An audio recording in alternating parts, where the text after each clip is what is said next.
नमस्कार, मी डॉक्टर कविता राणे. जेएम विशेष मध्ये आपल्या सर्वांचं स्वागत. मुंबई पश्चिम महामार्गावर गेल्या काही दिवसांपासून रस्त्याच्या रुंदीकरणाचं काम सुरू आहे. त्यामुळे वेस्टर्न एक्सप्रेस हायवेवर मोठ्या प्रमाणावर वाहतुकीची कोंडी होते. प्रवाशांना आणि नागरिकांना मोठ्या प्रमाणावर याचा त्रास सहन करावा लागतोय. कामं अपूर्ण आहेत, त्यामुळे वाहतूक कोंडी होत होती असं उत्तर प्रशासनाकडून देण्यात आलं होतं. पण आता कामही पूर्ण झालेली आहेत आणि वाहतूक कोंडी मात्र होती तशीच आहे. या वाहतूक कोंडीमुळे प्रवाशांनी संताप व्यक्त केलाय.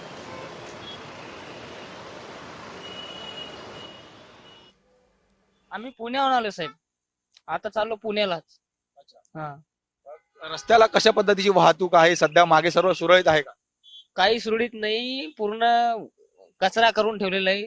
मुंबईमध्ये बाहेर निघता येत नाही. कुठे निघाले तर फसला गेलाय. अर्धा तास वाया जातो. कुठे कुठून आला इथपर्यंत पोहोचायला तुम्हाला किती वेळ लागला? आता अर्धा तास पाऊण तास झाला. इच्छा इथे 5 किलोमीटर मध्ये.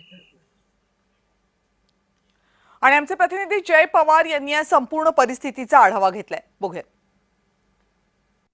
मुंबई पश्चिम महामार्गावरती रस्त्याच्या रुंदीकरणाचे काम सुरू असल्यामुळे मोठ्या प्रमाणावरती वाहतूक कोंडी ही या ठिकाणी होताना पाहायला मिळते. आपण सध्या अंधेरी या परिसरात आहोत. आपण जर या ठिकाणी पाहिलं तर हा संपूर्ण मार्ग बोरोली अंधेरी या साईडने येणारा मार्ग आहे, तर दुसरीकडे दादरवरनं अंधेरी आणि बोरोली साईडला जाणारा हा संपूर्ण मार्ग आहे. आणि या दोन्ही मार्गावरती आपण जर पाहिलं तर प्रचंड वाहतूक कोंडी ही आता सध्या होताना पाहायला मिळते. खरं तर वाहतूक पोलिसांच्या माहितीनुसार गेल्या काही दिवसांपासून या दोन्ही रस्त्यावरती रस्त्याच्या रुंदीकरणाचे काम हे सुरू असल्या कारणामुळे मोठ्या प्रमाणात वाहतूक कोंडी होत होती. मात्र आता हे काम पूर्ण झाल्यानंतर सुद्धा मोठ्या प्रमाणावर या ठिकाणी वाहतूक कोंडीला नागरिकांना सामोरे जावं लागत असल्याचं चित्र एकंदरीत पाहायला मिळतं. आणि याचं कारण म्हणजेच आपण पाहिलं तर मोठ्या प्रमाणावरती या ठिकाणं लोकांची रहदारी ही रोजच्या प्रमाणे असते आणि त्याचबरोबर अवजड वाहनं, त्याचबरोबर मोठी वाहनं, बसेस असेल, त्याचबरोबर ओला, उबेर, रिक्षा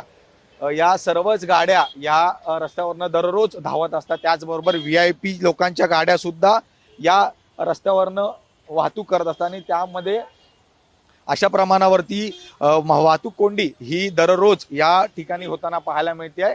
त्याचबरोबर वाहतूक कोंडीचे परिणाम काही गाड्यांवरती सुद्धा होताना पाहायला मिळतात.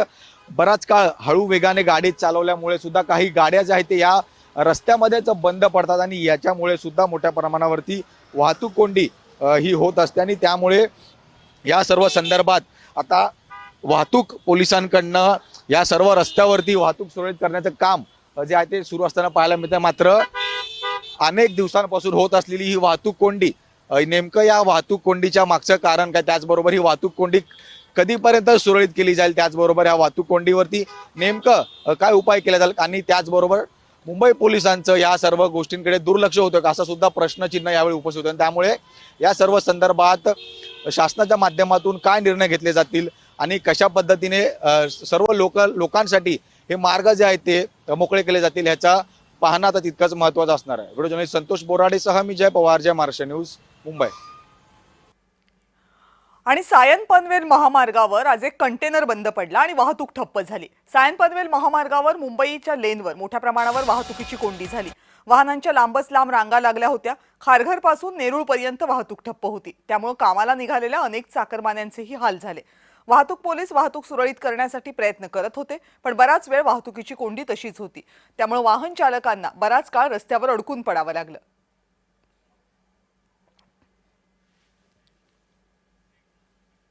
आणि मुंबई पुणे एक्सप्रेसवेवरील पुणे लेनवर प्रचंड वाहतुकीची कोंडी झाली. अमृतांजन पूल ते खोपोली एक्झिट पर्यंत वाहतूक कोंडी होती. जवळपास 7 ते 8 किलोमीटरच्या वाहनांच्या लांबच लांब रांगा होत्या.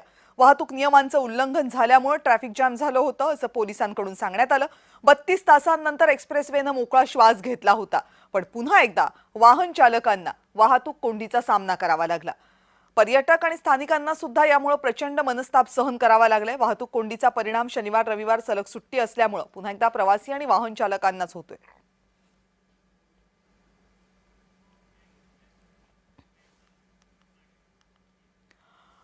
3 फेब्रुवारीला मुंबई पुणे एक्सप्रेसवेवर गॅसचा टँकर उलटला आणि प्रचंड वाहतूक कोंडी झाली होती. एक्सप्रेसवेवरची पुणे लेन 32 तास बंद ठेवावी लागली होती.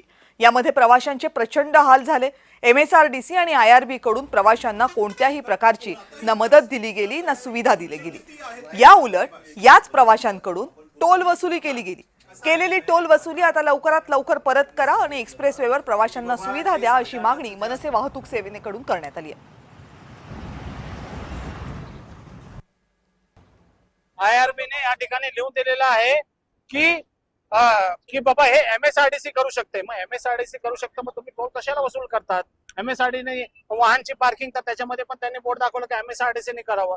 तर ही सर्व सुख सुविधा कुठलीही नाहीये, फक्त हे पैसे घेण्याचं काम करताय. आज आचारसंहिता होती, राजसाहेबांचा आदेश होता, फक्त निवेदन द्यायचं. निवेदन दिलेलं आहे. 13 तारखेला या ठिकाणी परत आमची बैठक लागणार आहे.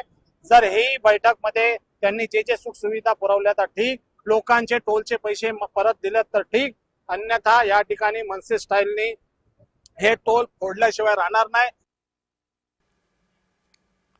आणि मुंबई पुणे एक्सप्रेसवे व्यतिरिक्त सुद्धा अनेक महामार्गांवर सतत वाहतुकीची कोंडी असते. कोणते महामार्ग आहेत हे? वाहतुकीची कोंडी इथे सातत्यानं का होते, याबाबतची माहिती बघूया. मुंबई नाशिक महामार्ग, या महामार्गाच्या रुंदीकरणाचं काम अत्यंत संथ गतीनं सुरू आहे.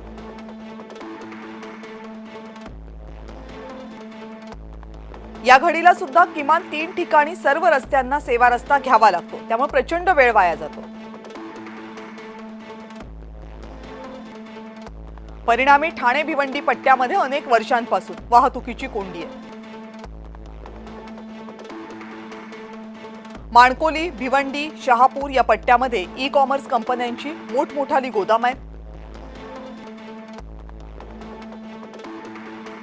त्यामुळे उत्तर भारतातून आणि दक्षिण भारतातून येणाऱ्या अवजड वाहनांची संख्या इथं प्रचंड मोठी आहे. नाशिक पुणे महामार्ग, चाकण औद्योगिक पट्ट्यामध्ये दररोज वाहतूक कोंडी होते.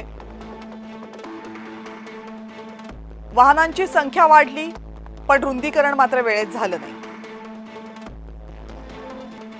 गेल्या 18 वर्षांपासून या महामार्गाचं काम सुरू आहे. माणगाव बायपासचं काम अजूनही रखडलेलं आहे. यामुळे वीकेंडला इथं हमखास वाहतूक कोंडी होते.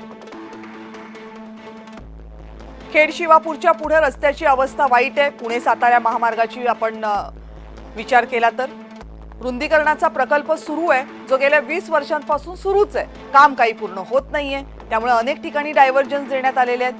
दक्षिणेकडे जाणाऱ्या वाहनांची संख्या प्रचंड असते. मुंबई अहमदाबाद महामार्ग भारतातला सर्वाधिक वापरला जाणारा हा महामार्ग आहे. गुजरात, राजस्थान आणि दिल्लीकडे जाणारी सगळी वाहनं याच महामार्गावरून प्रवास करत असतात. 2 राज्यांना जोडणारा हा अत्यंत महत्त्वाचा महामार्ग आहे. पण गेल्या अनेक दशकांपासून त्याची रुंदी काही वाढवण्यात आलेली नाहीये, लेन्स काही वाढलेले नाहीये. पालघर ते दहिसर पट्ट्यामध्ये कॉन्क्रिटीकरणाचा दर्जाही वाईट आहे आणि त्यामुळे 2 वर्षांपासून सातत्यानं इथं वाहतुकीची कोंडी होते.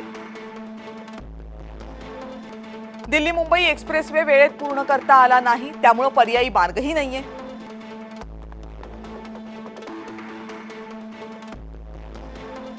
ठाण्यातला घोडबंदर रोड दक्षिण आणि उत्तर भारतातील वाहतुकी दरम्यानचा हा महत्त्वाचा टप्पा आहे.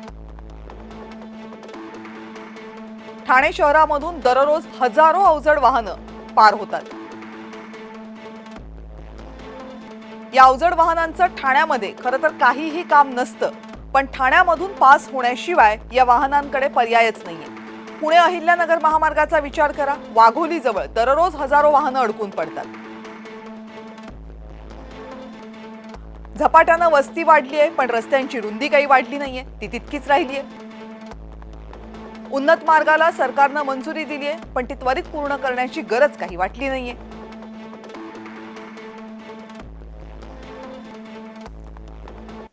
आता सगळ्याच महामार्गांवर जर अशी वाहतुकीची कोंडी होत असेल तर याची कारणं नेमकी काय आहेत तीही बघूयात. वाहतूक कोंडीच्या प्रमुख कारणांपैकी पहिला म्हणजे मुंबई, नाशिक, पुणे हा राज्यामधला औद्योगिक त्रिकोण आहे. औद्योगिकीकरणामुळे मुंबई, नाशिक आणि पुणे पट्ट्यामध्ये लोकसंख्येची वाढ प्रचंड झालेली आहे. गेल्या काही दशकांमध्ये लोकसंख्या वाढत गेली, पण त्या प्रमाणामध्ये महामार्गांचं रुंदीकरण झालं नाही, महामार्गांची संख्या वाढली नाही.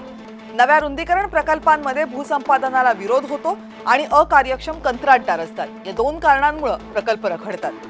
ठाणे नाशिक शहरांना बायपास मार्ग कधी बनवलेच नाहीत। जर शहरं इतकी मोठी असतील तर ज्या शहरांमध्ये काम नसलेली वाहनं त्या शहरांमध्ये का येतात हा सवाल आहे। पुण्याला बायपास बनवला पण आता त्याच्याच भोवती वस्ती उभी राहिली, त्यामुळे आता वाहतुकीची कोंडी होतीये। अवजड वाहनांची संख्या प्रचंड वाढतीये पण महामार्गांची क्षमता त्यासाठी कमी पडते। महाराष्ट्रामध्ये बहुतांश महामार्गांना सेवा रस्ते म्हणजे सर्व्हिस रोड नाहीये, त्यामुळे स्थानिकांना सुद्धा प्रवास जेव्हा करायचा असतो तेव्हा त्यांना महामार्गच वापरावा लागतो। म्हणजे ज्या महामार्गाचा वापर स्थानिकांना करण्याची खरं तर आवश्यकता नाहीये त्यांचीही वाहनं महामार्गावर येतात। खराब रस्ते, सातत्यानं सुरू असलेली कामं, मेट्रो प्रकल्पांची बांधकामं यामुळे आधीच अरुंद असलेले रस्ते आणखी अरुंद होतात। मग तिथं अनधिकृत बांधकामं येतात, बेकायदेशीर हॉटेल्स उभी राहतात, रस्त्यावर पार्किंग होते, चुकीच्या दिशेनं वाहनं चालवणं, अन्य नियम न पाळणं हाही वाहतूक बेशिस्तीचा परिणाम वाहतुकीच्या कोंडीवर होतो। अपघातांची संख्या या सगळ्यामुळे सुद्धा लक्षणीयरित्या वाढते, त्यामुळे मागे वाहनांची रांग लागते। अपघातग्रस्त वाहन त्वरित बाजूला करणं अनेकदा शक्य होत नाही आणि जिथं शक्य होतं तिथं वेळ भांडणांमध्ये वाया घालवला जातो आणि परिणामी पाठीमागे वाहनांच्या रांगाच लागतात आणि कित्येक तासांची वाहतूक कोंडी होते।